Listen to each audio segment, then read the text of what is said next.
Hello to you, I'm Ramjee Chandran and I welcome you back to the History of Bangalore. In the last episode, we were in the year 540 AD and we looked at the end of the Kadamba dynasty and how they submitted to their former feudatories, the Badami or Vatapi Chalukyas. Now this was a tumultuous time in the South Deccan. As it has happened often right through history, the fall of one powerful dynasty typically results in the fragmentation of the kingdom and the rise of smaller kingdoms that used to be vassals or feudatory rulers. Power vacuums are messy, and they typically unleash a bunch of disruptive forces that have been simmering. Suddenly, you've got a bunch of tiny kingdoms popping up everywhere, squabbling over constantly shifting borders. A free-for-all, an arms and legs tangled web of conflict is usually the case. But the tone and tenor of what happened in the South Deccan would suggest a much more sophisticated assertion of power.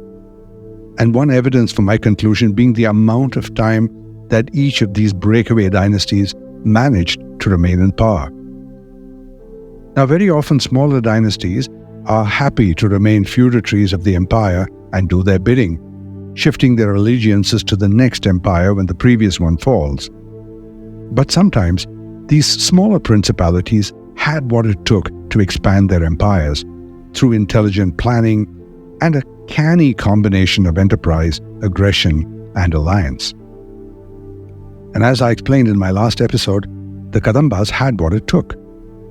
They consolidated their power locally by either making friends of neighbors or simply subduing them. And they declared independence when Samudragupta Maurya's invasion of Kanchi weakened the Pallavas. The Kadambas were not the only ones. Around the same time, there were other dynasties that emerged in the southern part of the region as a result of the decline of the Pallavas and that other huge dynasty, the Satavahanas, or the Andhras as they were called sometimes. Also the Ikshvaku dynasty, who were immediate but brief successors of the Satavahanas. And by brief, I really mean a little less than 2 centuries, the third and the fourth. Of the newborns, the ones that matter to us the most are the Kadambas, the Banas or the Mahavalis, the Gangas, and later the Nolambas, who identified as the Pallavas and sometimes called themselves the Nolamba Pallavas. From around the 4th century and much later, each of these was active in a different area of the southern Deccan. The Banas, for instance, occupied the areas east of Mysore into the Tamil regions.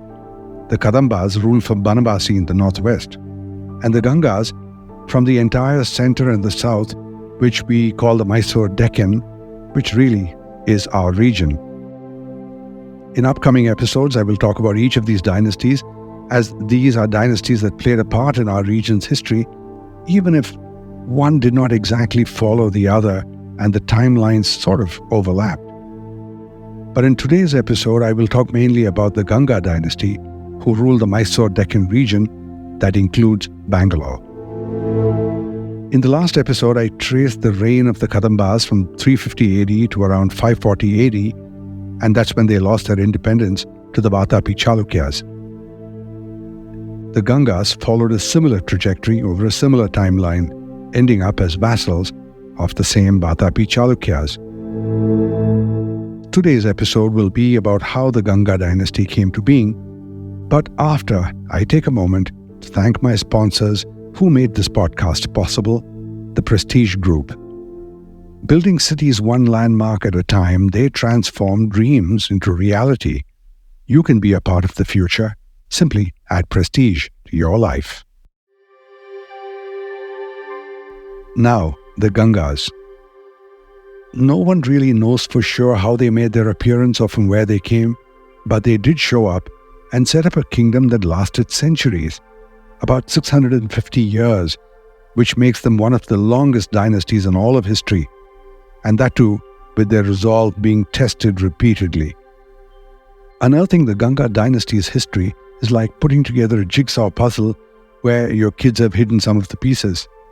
fragments scattered over various inscription stones and copper plates.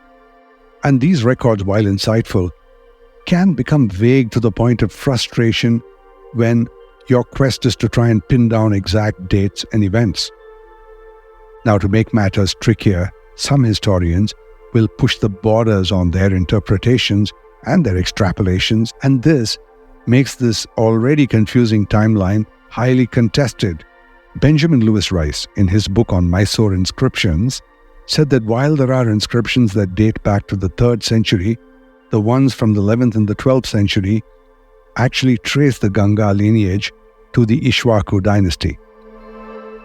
Now, these later inscriptions, the 11th and 12th century ones, were carved during the reign of the Chalukya king Vikramaditya, and it places the Gangas in a story that crosses boundaries into mythology and plants them firmly within the solar race or Surya Vamsha. More on that in a forthcoming episode. Now, there are some fantastical narratives about the origins of the Gangas. One, a lengthy story on one of the 11th and 12th century inscriptions I mentioned earlier, involves the mythical legend Harishchandra. This is the man who would not tell a lie, even if it meant selling his whole kingdom and going broke from riches to rags and having to earn a living working in a cremation ground. Now, Harishchandra had a son, Bharata, whose wife, Vijaya Mahadevi, was unable to conceive, or she was not making the effort because the inscriptions described her as suffering from languor, which also means lazy or lacking motivation.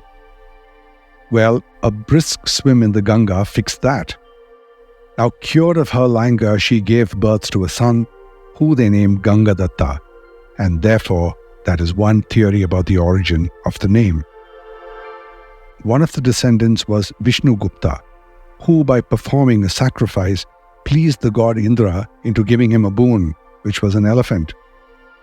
Now, Vishnugupta had two sons, Bhagadatta and Sridatta. To Bhagadatta, Vishnugupta gifted the land of Kalinga, which roughly lies on the east from the present-day Odisha down to some parts of Andhra. Bhagadatta went on to create the eastern or the Kalinga-Ganga line. And to the other son, Sridatta, Vishnugupta gave the rest of the ancestral empire, which was further west and south into Andhra, as well as the elephant, which became the Ganga mascot or crest for the rest of history. Down the line came Priyabandhu. He also got a boon from Indra, and this was said to be 5 tokens. Hard to say what these tokens were. Maybe they were jewels, maybe there was something virtual. But Indra had a condition that the king must not adopt any other faith, or else these tokens would vanish. The inscription reads, "If in your line any who countenance a false faith should arise, the tokens will disappear." Now, this part of the story gave me pause.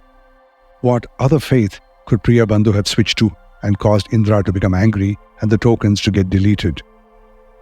Well, the obvious answer is that while the core religion would have been Hinduism and the faith either Shaivism or Vaishnavism, the straying could only have been into Jainism or Buddhism. Now, even though there is a lot of evidence that Hindu kings up and down the ticket were secular and actively supported Buddhists and Jain scholars and movements and temples, what's interesting is that they were expected to be possessive and zealous about their own faith.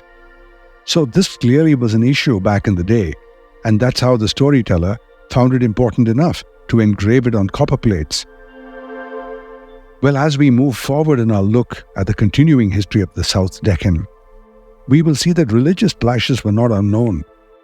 I went into this with historian S.K. Aruni in a previous episode, that is, how the rise of Shaivism may have made the Jain kings feel insecure, that they were losing ground, and taken to battle to defend their turf. Do give it a listen. For scholars, and really anyone interested, these asides, such as Indra's conditions, are great nuggets of trivia that help us create a broader understanding of how societies functioned right through history and what their pet peeves were at the time. Anyway, to return to the story of the origins of the Gangas, one of Priyabandhu's descendants, after a great length of time supposedly, was Padmanabha. Now I will skip past some of the more supernatural tales and get to the part where the peaceful reign of Padmanabha was broken one day by the attack of Mahipala, the ruler of Ujjaini, which lay northwest of Kalinga. Mahipala's first demand was that Padmanabha must surrender to him Indra's 5 tokens. Padmanabha, of course, refused and started to prepare for war. Little is known about what happened in the battle, what became of Padmanabha or Mahipala, but what is written as a part of the war prep was that Padmanabha sent away his 2 sons into safety. The inscription: taking counsel with his ministers, he sent his sons away with his younger sister, a virgin, and 48 chosen Brahmins. The boys were named Rama and Lakshmana, but Padmanabha changed their names to Dediga and Madhava and sent them away to the South Deccan. Now, I have read many versions of the origins of the Gangas, including some fantastic paranormal variations of the theme, and of course, predictably, historians disagree on all this at a very basic level. For instance, the story I recounted suggests that the Kalinga Gangas came first before the princes were sent south. But historian Suryanath Kamath disputes this in his book. These legendary stories are not acceptable. The statement that Bhagadatta was granted Kalinga is also not acceptable. The Gangas of Kalingas call themselves the masters of Kuvalallapura. To his point, the Gangas of the south also had a similar title, and Kuvalallapura was the old name for Kolar, which became their capital. So, if they claimed that the Kalinga Gangas came first, it could not have been if they owed their lineage to the Gangas of the south, which came much, much later. Well, that's one element of dispute. There are many others. The other version about the origins is that the Gangas descended from the Ikshvaku dynasty in Andhra. This is the version I am most inclined to trust, as this would be a vastly simpler and more straightforward narrative without complicated and unverifiable forays into mythology. Now, according to historian Malini Adiga, the toponymy, or the study of place names, suggests that the origins of the brothers holds up in geographical reference. But whatever be the starting point of the different accounts of the migration, all the stories seem to converge into the story of the brothers Dediga and Madhava. And that marked the beginning of the documented, generally accepted story of the Ganga line. Or, as one inscription reads, Tad Anavayo Ganginavaya. And thus began the Ganga era.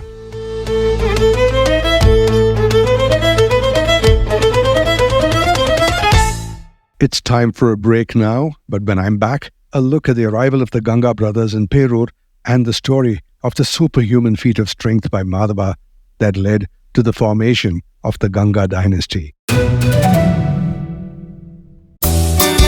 Prestige Group brings to you its latest launch, Prestige Somerville, lake-facing 3 and 4-bed apartments on Marathahalli, Whitefield Road. For more details, call 85489 85489. Project is RERA approved.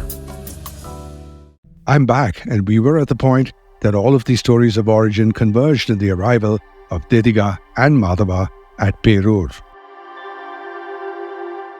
Well, by whatever story, the siblings Madhava and Dediga arrived at Peruru.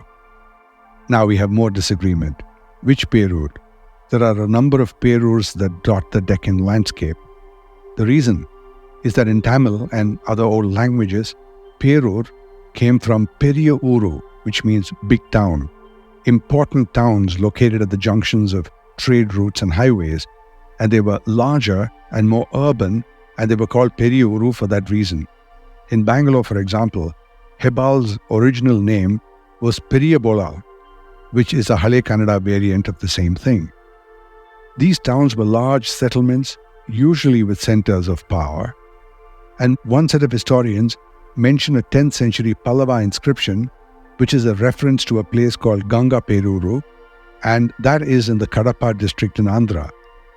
Another theory is that the town of Perur is the one near Coimbatore, which, by proximity to the rest of their story, would make more sense. Anyway, In whichever pay route they arrived, they met a Jain sage or Acharya whose name was Simhanandi. Now, the nature of the conversation and what follows would suggest that the Acharya Simhanandi knew of the boys' reputation and accorded them a special reception. The Jaina Acharya sat them down to listen to their story, and then, by one translation of the inscriptions, he took them by the hand and began to instruct them in the art of learning. Now, one must again take pause to understand the phrase, instruct them in the art of learning. The nature of such epistemology, let's call it, is rooted in many ways that the kings were instructed by their teachers, typically Brahmana Jain sages, on the skills required to be a good administrator. I'll give you some examples of some parts of a typical curriculum.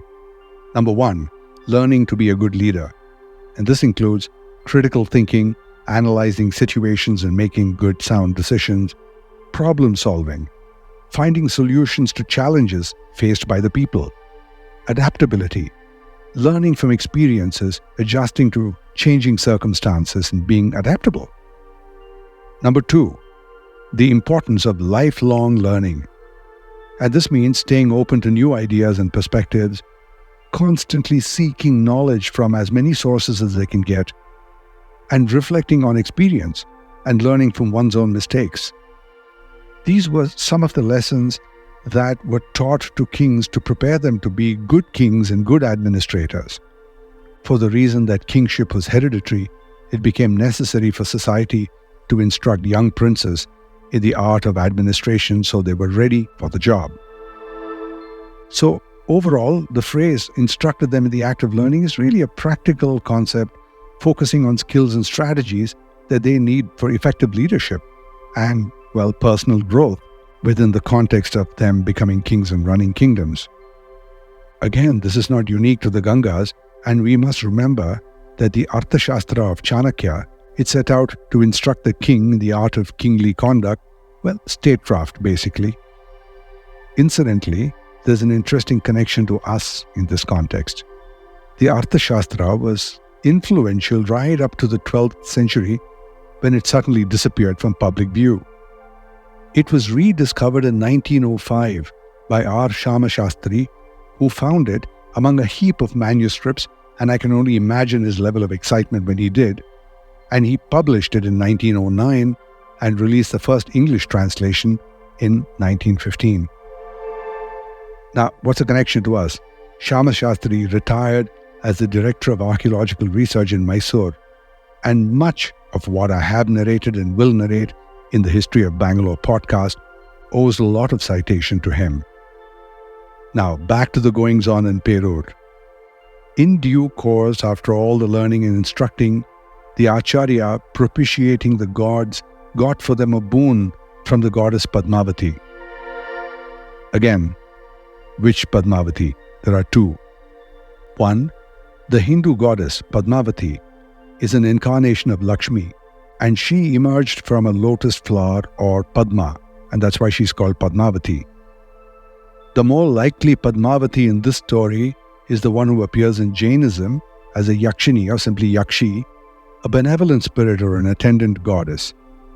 In Jainism, she is the protector or the Shasana Devi of Parshavanatha, the 23rd Tirthankara, Jain saint.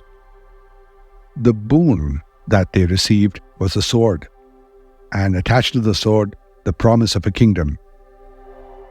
Usually in legends, to qualify for a boon, one must do something. Think about King Arthur and the legend of Excalibur and how only he could draw Excalibur out of a stone. Well, in our case, one of the brothers, Madhava, picked up the sword and with it struck a mighty blow on a stone pillar and cleaved it, which means he broke it in two, by the inscription. While the Acharya was looking on, Madhava, honored by the learned, shouted and struck a stone pillar with all his might. When the pillar broke with a noise of cracking, it showed what brave men can do. But another inscription is more fun. It has this Prakrit or Sanskrit phrase, Prabala Shishu Lilena Shishuna, which loosely translated means a little boy playing a big boy's game. Or, to be more scholarly, by the mighty deeds of the child. Basically, all this is meant to illustrate that what a feat of strength it was to break a stone pillar in two, and coming from a mere boy makes it all the more superhuman. Metaphorically, probably, the pillar is an obstacle, and the art of breaking it is the removal of such an obstacle. And that obstacle is what kept him from the throne. And this might make more sense when considering the invocation to Padmavati, as she is also known as the remover of obstacles. So it's hard to say if this story is a mere metaphor and a poetic description of Dediga and Madhava qualifying to be kings by the Acharya. In other words, they passed the exam. Well, real or metaphorical, upon this feat, the Jaina Acharya fashioned 2 crowns made from the petals of the Karnikara blossoms and placed it on the heads of the brothers. Now, Karnikara blossoms are from a tree known as the Petrospermum acerifolium, a mouthful like that. It's hard to find an English equivalent name for it, but the flowers are really pretty. If you Google it, you'll see it. Apart from the crown of petals, the Acharya also gave them his peacock fan that they could use as a banner. And then he gave them the following advice. If you fail in what you promise, if you violate the Jain Shasana, if you take the wife of others, if you are addicted to spirits of flesh, if you associate with the base, if you give not to the needy, if you flee in battle, your race will be no more. And with those words, the Acharya granted the Ganga brothers a kingdom that came to be called the Gangavadi 96,000. Its first king was Madhava, who took the name of Konguni Varma, a title that was used for all subsequent kings of the line. The kingdom of the Western Gangas, as they came to be known, stretched east into the Madras country, west to the ocean, bordering the Chera-influenced region, likely modern Cochin and Travancore areas, south to the Coimbatore and Salem districts. Their northern border, however, presents a mystery. Historical records only mention a place called Marandale, but its location remains unidentified, and by another measure, probably somewhere near Anantapur. Right through history, we see a significant presence of Jainism within the population of the Gangavadi. Now consider that this was not an accident, it's probably by design, and Simhanandi crucially insisted that Jainism's acceptance by the population in general hinged on a key condition, the conversion of the princes themselves. He believed that their leadership in embracing Jainism was a sine qua non, a necessary precondition for the adoption of the faith in a widespread way. Now this raises the question of who was ruling the areas that came to be called the Gangavadi, and how was it that one Jain Acharya could simply hand over a vast area to these brothers? Well, the answer to the first question can be found in this line from M.B. Krishna Rao's book, The Gangas of Talakad, in reference to the borders of the kingdom that I described. Within these limits, the Gangas undertook the subjugation of all enemies. Alright, this points to the Ganga brothers raising armies and subjugating provincial chieftains of the regions that were ordained as their kingdom. And it also provides a window for the answer to my second question about how one Jain Acharya could just hand over land. The answer is probably less linear than the first one and more complicated. Malini Adiga in her book, The Making of Southern Karnataka, has an explanation that seemed logical. She says, the fact that early records of the Ganga dynasty themselves don't mention a descent from the Ishwakus or a migration from northern India, and this casts a shadow on the reliability of all those stories. And as for the involvement of the Jain Acharya Simhanandi in the founding of the kingdom, this is only noted in some 8th century records that documented Jain benefactions. Again, nothing from the Ganga records. This would suggest that the story of the Acharya granting the boys a kingdom was likely introduced and spread by the Jains, and in doing so, they were able to enjoy the patronage of the later Ganga rulers as thanks for having created and bolstered the legitimacy of their lineage. This is somewhat borne out also by the evidence that the early Ganga rulers were staunch supporters of Vedic Brahmanism. Once again, this plays well into the narrative of there being no walls between religion and politics, and the loss of followers in one faith could easily result in the loss of political patronage, and therefore religious leaders would need the military might of kings to use force to keep opposing religions at bay. And then if you look at everything that I have said holistically, the whole thing starts to make sense. How the Acharya and the brothers Ganga would have worked together to create a kingdom for themselves. It is not improbable that the Jain leaders would have funded them to raise armies and subjugate the area that came to be known as Gangavadi. And in return for all this, the patronage that they received from the Gangas lasted for centuries, until the 11th century really, when Jainism could no longer hold its own, either in terms of popularity or militarily, against the rise of Shaivism. But if you stop to think about it, the 3rd century to 11th century was a very long time for a religion to have stayed relevant and to have enjoyed the patronage of a powerful dynasty.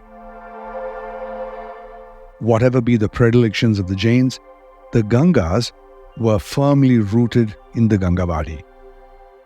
And as they settled down, they were somewhat restless, and they had the need for more than one administrative center to rule their modestly sized kingdom.